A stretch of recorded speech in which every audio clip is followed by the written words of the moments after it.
आयोजन समिति के संयोजक और बिहार के माननीय जल संसाधन मंत्री श्री विजय कुमार चौधरी जी, पश्चिम चंपारण जिले के लिए अधिकार रैली के लिए प्रभारी मंत्री और गन्ना उद्योग मंत्री और लघु जल संसाधन मंत्री श्री अवधेश कुशवाहा जी, माननीय सांसद श्री वैद्यनाथ महतो जी, हमारे साथ आए हुए पार्टी के नेता श्री संजय झा जी, पूर्व सांसद और पूर्व विधायक श्री कैलाश बैठा जी को पटना में अधिकार रैली का आयोजन किया गया है और उसी की तैयारी के सिलसिले में बिहार के लगभग हर प्रखंड में अधिकार सम्मेलन का आयोजन किया गया और उसके बाद अब आज से पूरे बिहार में बारी बारी से प्रत्येक जिले में अधिकार सम्मेलन का आयोजन किया जा रहा है। और हमने कहा था कि अधिकार सम्मेलनों में, जिला स्तर पर अधिकार सम्मेलन में हम भी भाग लेंगे और ये चूंकि लगातार चलेगा लगभग 1 महीने तक, तो हमने कहा कि अधिकार रैली के लिए हम अधिकार यात्रा पर निकलेंगे और जैसा कि हमने अपने राजनीतिक जीवन में पूर्व से जितनी भी यात्राएं की, यानी अभियान चलाया, वह अभियान हमने पश्चिम चंपारण से प्रारंभ किया और इसलिए इस अभियान की भी शुरुआत हमने पश्चिम चंपारण से की है और ये पहला जिला अधिकार सम्मेलन है और आज लगातार पिछले 3-4 दिनों से वर्षा हो रही थी। यहाँ के साथियों को बड़ी चिंता थी, शाहिद जी बेचैन थे। फोन पर परसों और कल भी कौन बीच में चिल्ला रहा है? अरे कौन बीच में चिल्ला रहा? शांत रहो, शांत रहो। अगर बीच में चिल्लाता तो इसको उठाकर बाहर फेंक दीजिए। आया तमाशा कर रहे हैं।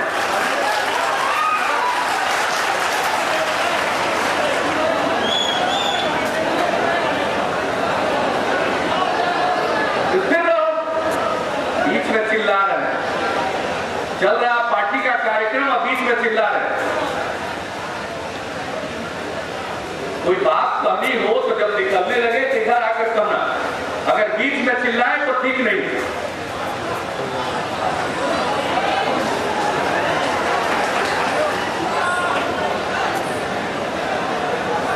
तो ये कार्यक्रम को लेकर बड़ा चिंतित है शाही जी।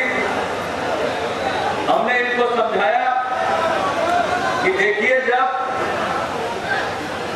हम विशेष राज्य की दर्जा को मांग करके मांग को लेकर पूरे बिहार में निकल रहे हैं, अधिकार यात्रा पर, तो इससे ज्यादा खुशी की क्या बात होगी कि बिहार में वर्षा की कमी थी और लगभग वर्षापात की कमी 29% से ज्यादा थी औसतन, और लगातार वर्षा होने से वर्षा की कमी बहुत हद तक दूर हुई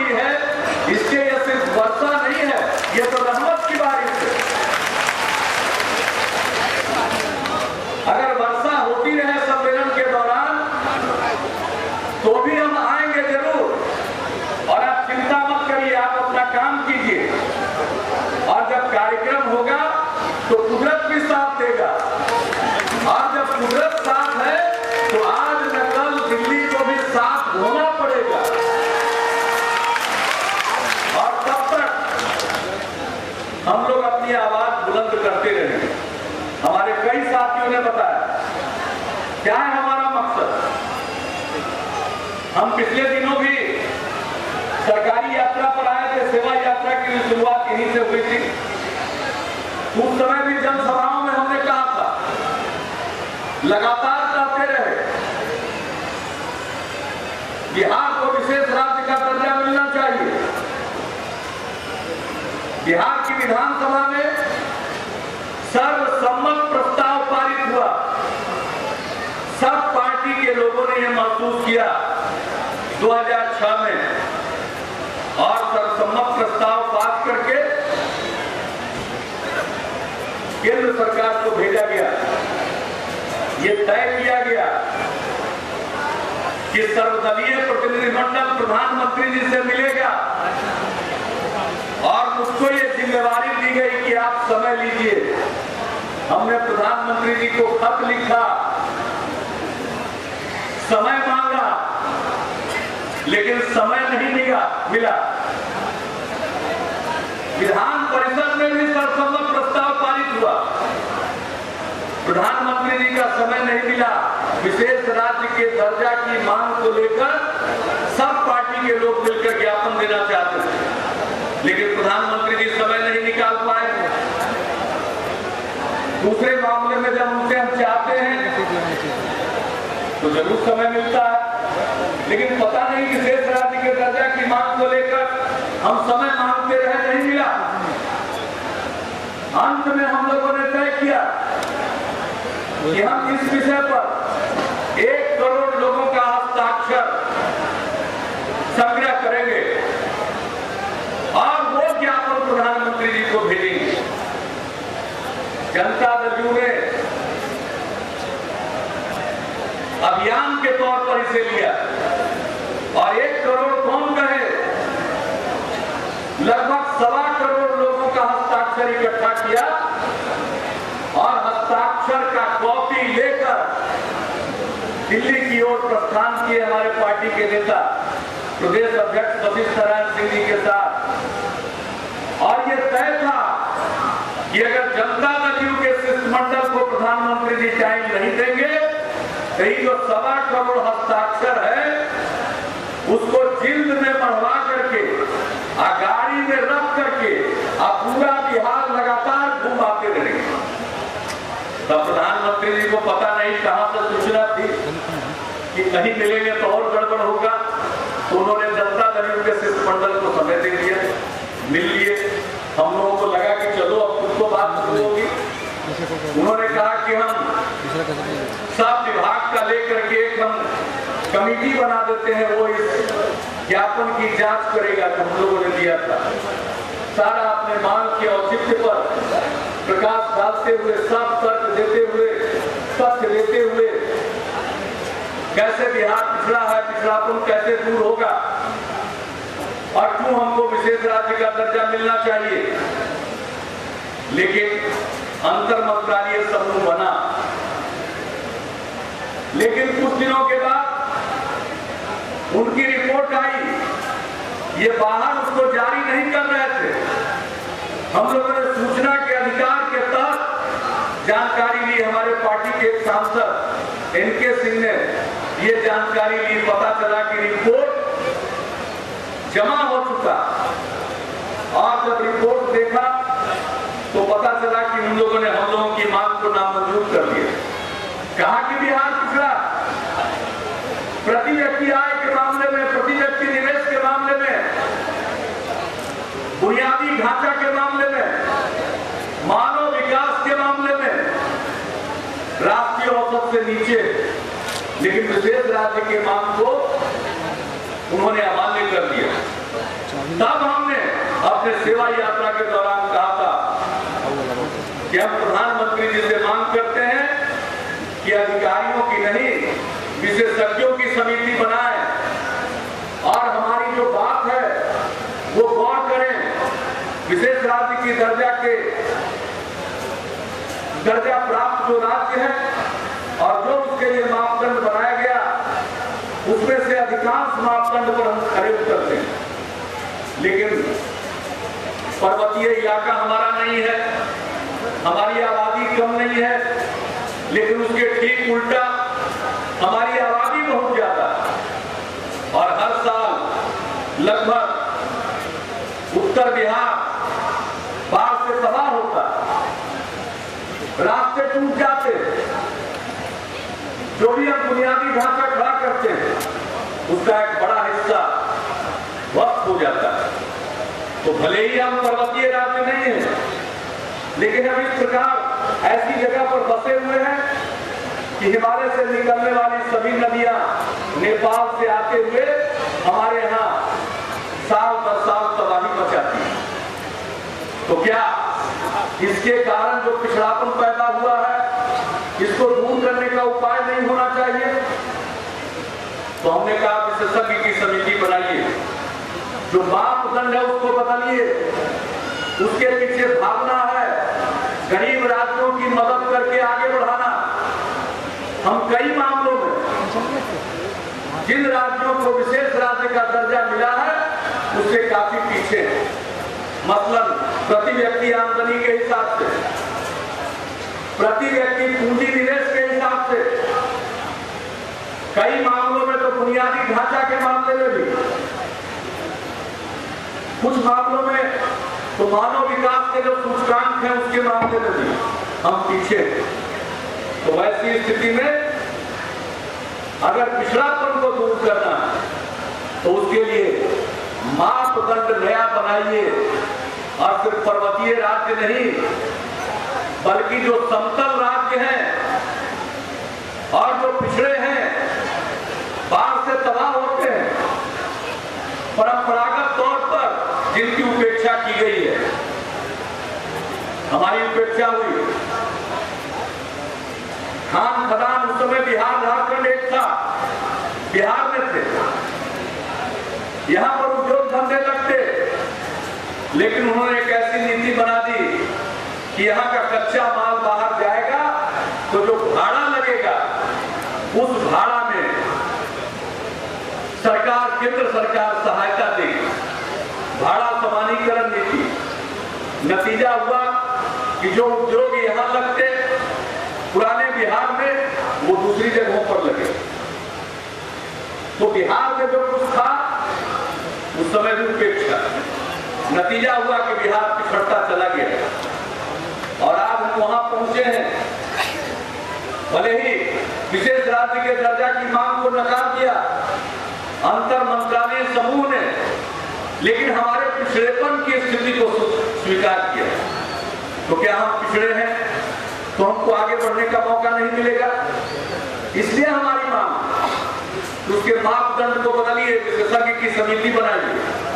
हमने सेवा यात्रा के दौरान इन जगह जगह से कहा और उसके बाद हमने कहा था कि हमारी बात अनसुनी की जाएगी तो हम पहले पटना के गांधी मैदान को भरेंगे और उसके बाद जरूरत पड़ा तो दिल्ली के रामलीला मैदान की तरफ भी हम कूच करेंगे। दिल्ली में बैठे लोगों के काम पर जू नहीं रेंग रहा, इसलिए हमने तय किया कि बिहार के लोगों की जो भावना है उसको प्रकट करने के लिए पटना के गांधी मैदान में रैली का आयोजन किया जाए। तो 4 नवंबर को, और रैली का नाम है अधिकार रैली। ये हमारा अधिकार है। ठीक कहा कि इसमें विनय बिहारी जी ने, ये भीख नहीं है, ये कर्जा भी नहीं है, ये हमारा हक है और हम अपने हक के लिए आगे बढ़ेंगे। तो ये कार्यक्रम होने जा रहा अपने हक को हासिल करने के लिए। सब काम छोड़ करके जैसे पहुंच सकते हैं पहुंचिए। पार्टी के लोग आपस में मिलजुल करके बस भी करेंगे, ट्रेन भी चलती है, ट्रेन बदल बदल के भी पहुंच सकते हैं, कुछ पहले से चले आइए। यहाँ के लोग रहते होंगे, पटना में हर गांव का आदमी रहता है, तो उन लोगों को बता करके 2 दिन पहले ही से पहुंच करके वही डेरा डंडा डाल दीजिए और अपने तो आइए। पटना में जो परिवार का लोग रहता है सबको लेकर के 4 तारीख को गांधी मैदान भर दीजिए। हम चाहते एक गांव अछूता न रहे, हर गांव से आदमी पटना पहुंचे और ये दिखला दे कि बिहार के लोग क्या चाहते हैं। बिहार के साथ अन्याय हर मामले में अन्याय हो रहा। मैं किस किस बात की चर्चा करूं? आप सबको मालूम है अभी कोयला को लेकर के बहुत झंझट चल रहा। न जाने किसको किसको कोयला का ब्लॉक मिल गया। कहानी सबके सामने है। ये तो दिल्ली में बैठे हुए लोग कमाल है। आसमान को भी लूटा, धरती को भी लूटा, पाताल को भी लूट रहे। कोयला को लेकर हंगामा चल रहा। वही कोयला जो हम बिहार के बिजली घर के लिए मांग रहे हैं, वो देने में उनको कठिनाई थी। अब पता नहीं कितने लोगों को कोयला मिला, कोयला का ब्लॉक मिला। तब सब लोगों को मालूम हो रहा क्या क्या चल रहा था दिल्ली। अन्याय। बिहार का सरकारी बिजली घर बरौनी, उसका विस्तार करना चाहते थे। जब आते थे बेतिया में, यही कोना से बिजली की मांग लोग करते थे जनसभा में, और उसी बिजली की कमी को दूर करने के लिए बिजली घर लगाना चाहते थे। कितना दिन लगा? 2006 से कोयला मांग रहे। अब जाकर के अस्थायी कोयला का लिंकेज दिया, अस्थायी। तो हम लोगों के लिए तो इतना कड़ा नियम, न जाने किनको किनको यूं ही दे दिया। अब सारी घटनाएं प्रकाश में आ रही। पाप का घड़ा भर रहा है, भर चुका है, अब फूट रहा है। एक एक करके कहानी सब बाहर आ रही है।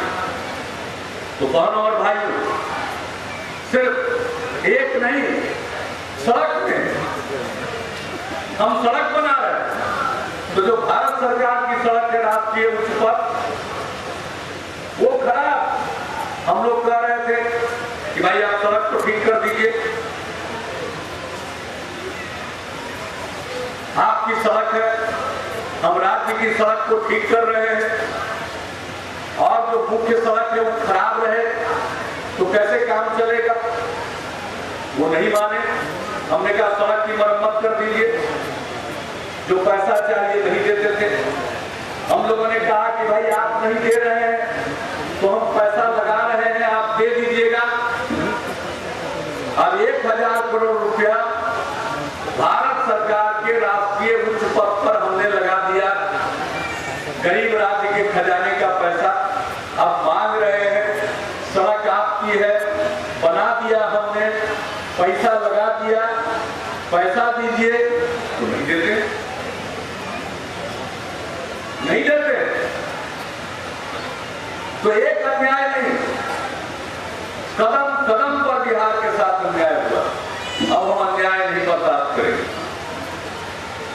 आपसे यही कहते हैं, हम अपना हक लड़ कर लेंगे, अपना हक हासिल करेंगे। और हम जब बिहार के लोग बोलबंद हो जाएंगे तो दिल्ली में बैठी हुई कोई हुकूमत हो,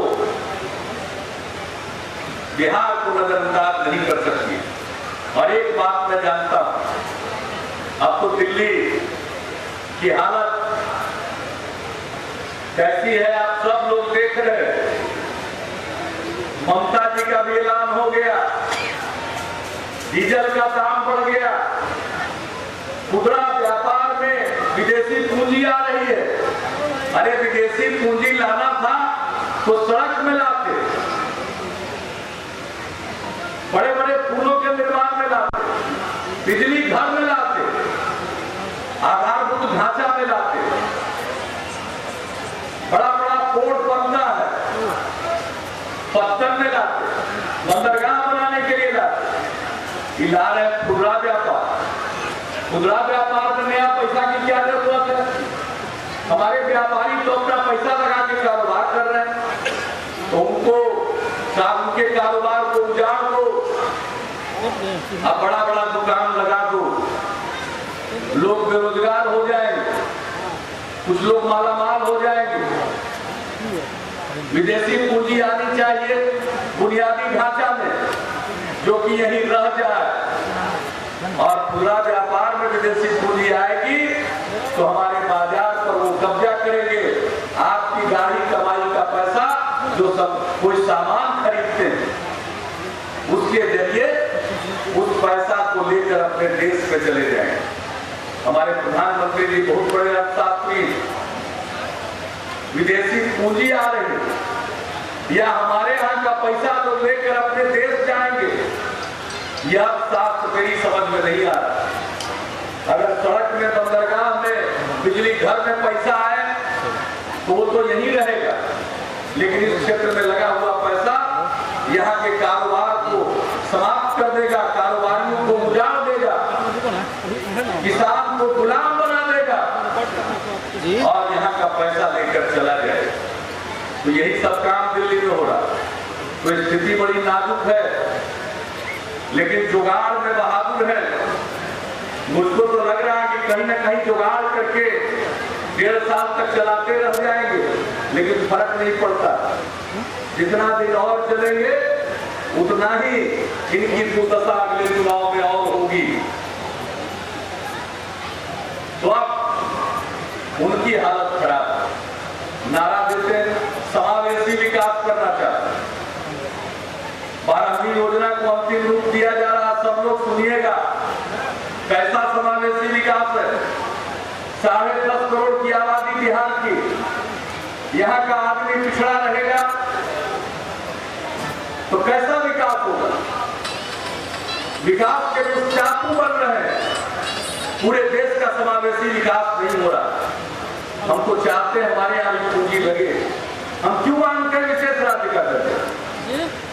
हम इसलिए विशेष राज्य का दर्जा मांगते हैं कि हमने सरकारी पूंजी लगाई है। विकास के काम में 4,000 करोड़ रुपया से ज्यादा एक साल में खर्च नहीं होता था, और इस साल 7वें साल आते आते 28,000 करोड़ यानी 7 गुना ज्यादा सरकारी पूंजी लग रही है। अगले वर्षों में और ज्यादा लगेगी। अगले 4 वर्षों में हम 2 लाख करोड़ रुपए की सरकारी पूंजी का निवेश करेंगे। हमारी महत्वाकांक्षी कृषि रोड मैप पर पैसा खर्च करेंगे। ये सब करेंगे, विकास होगा। बाहर जाने वाले, मजदूरी के लिए जाने वालों की संख्या में कमी आई है, लेकिन सबको रोजगार तभी उपलब्ध होगा जब यहाँ कल कारखाने बड़े पैमाने पर लगेंगे। कल कारखाने कौन लगाएगा? निजी पूंजी लगती है कल कारखानों में। और अगर विशेष राज्य का दर्जा मिलेगा तो निजी पूंजी लगाने वाले को, कल कारखाना लगाने वाले को टैक्स में रियायत दी जाती है, छूट दी जाती है। जब छूट मिलेगी, अब यहाँ कानून का राज है, कानून व्यवस्था की स्थिति ठीक है, लोग लगाना चाह रहे हैं पूंजी, लेकिन इसी मौके पर अगर टैक्स की छूट मिल जाए तो लोग उत्साहित होकर पूंजी लगाएंगे। अभी 4 दिन पहले हमने देश के प्रमुख उद्योगपतियों और अर्थशास्त्रियों के साथ चर्चा की है। चारों तरफ उत्साह। अगर विशेष राज्य का दर्जा मिल जाएगा तो निजी पूंजी लगाने वाले को टैक्स में छूट मिलेगी, लोग कल कारखाना लगाएंगे, लाखों नौजवानों और नवयुवतियों के लिए काम का अवसर पैदा होगा। इससे हमारे युवा पीढ़ी के भविष्य के साथ जुड़ा हुआ यह सवाल, हमारे बिहार के विकास के साथ जुड़ा हुआ यह सवाल। इसलिए ये अपने हक की लड़ाई है। तो आइए सबका हम आह्वान करेंगे, अपने अपने ढंग से, जिसकी हमने चर्चा कर दी।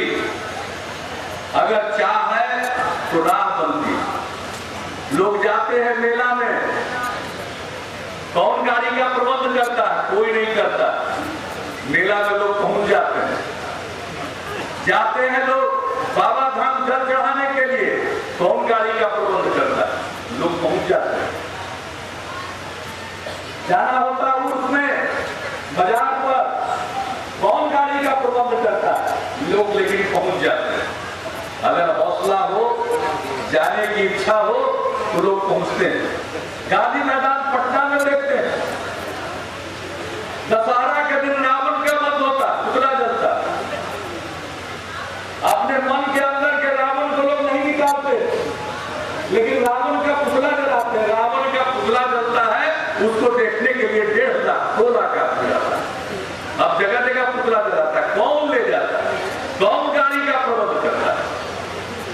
मेला घूमने जाते हैं लाखों लोग, कौन गाड़ी का प्रबंध करता है? तो जैसे मेला में, पूजा में इच्छा होती है, इसलिए किसी न किसी प्रकार पहुंच जाते हैं, वैसे ही अपने हक की लड़ाई के लिए, अपने हक को हासिल करने के लिए जैसे तैसे अपने ढंग से सोच समझ करके पटना के गांधी मैदान में पहुंचिए, और ऐसा लगे कि गांधी मैदान ही नहीं भरा, पटना फट गया लोगों से, बिहार भर के लोगों से। तो सब देखेगा, दिल्ली में बैठे हुए लोग भी देखेंगे, सब देखेंगे, और उनको लगेगा कि भाई ये बिहार में 40 सीट है लोकसभा की, और दिल्ली में कोई सरकार बननी है तो बिहार का 40 सीट बड़ा महत्वपूर्ण है। तो जब देखेंगे जनता का वो सैलाब, तो लोगों को बिहार का 40 सीट दिखाई पड़ेगा। अभी तो 2-4 वाले पर नजर टिकी हुई है दिल्ली वालों को, यहाँ तो थोक भाव से 40 सीट दिखेगा। इसलिए अगर ताकत लगा करके पहुंच गए और अपने ख्वाहिश का आपने पटना पहुंचकर इजहार कर दिया, अपनी भावना का प्रकटीकरण कर दिया, तो वो दिन दूर नहीं है जब हमको विशेष राज्य का दर्जा मिलेगा, और हम शर्त लगाएंगे कि जो हमको विशेष राज्य का दर्जा देगा उसी की सरकार बनाने में हम सहायता करेंगे। अब मिलेगा विशेष राज्य का दर्जा, बिहार आगे बढ़ेगा। सरकार के स्तर से जो संभव है कर रहे हैं, अब और ऊंची छलांग लगाने के लिए यह आवश्यक है। इसलिए आज आपके बीच हम आए हैं। यात्रा की शुरुआत यहीं से है, और यहाँ जो आप में उत्साह है, उमंग है, वो देखते हुए मेरा भी हौसला बुलंद है, और मुझको पूरा विश्वास है कि आप इसको अपना काम मानकर हर सूरत हाल में 4 नवंबर को पटना पहुंचिएगा और हक की लड़ाई में अपना योगदान दीजिएगा। इन्हीं सब चलेंगे एक कदम, हम चलेंगे 100 कदम, मुख्यमंत्री चलेंगे एक कदम, हम चलेंगे 100 कदम। जिंदाबाद, जिंदाबाद। पश्चिमी चंपारण नगर जिला वासियों से अपील है, आग्रह है कि वो पटना 4 नवंबर को हम प्रयास करें कि यहाँ से पैदल ही चल के पटना के गांधी मैदान को भरने का प्रयास करें। और हमारे माननीय मुख्यमंत्री जी का जो सपना है, जो उनका प्रण है, उनको ताकत और एक मजबूती दे। नीतीश कुमार जिंदाबाद।